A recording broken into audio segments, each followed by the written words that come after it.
domu Joakima i Ane vladala je tišina koju je samo njihova duboka vera mogla da ispuni. Njihovo srce je dugo nosilo istu bol. Bol čekanja na dete koje nikako nije dolazilo.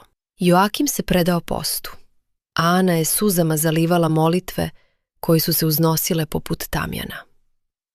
U trenutku najdublje iskrenosti, kada su oboje svoj bol pretvorili u potpunu predaju Božjoj volji, dogodilo se čudo. Joakime, ne gubi nadu. Bog zna vreme za svaku stvar. Možda je naša želja velika, ali njegova ljubav je veća. U trenutku najdublje iskrenosti dogodilo se čudo. Pred njima se iznenada pojavio anđeo Gospodnji. Ne bojte se, vaša molitva je uslišana. Vaše suze su prešle prag neba i Gospod ih je primio. Dobit ćete kćer, koja će biti radost celog sveta. Sve što imam, sve je od Gospoda. Ona neće pripadati samo nama.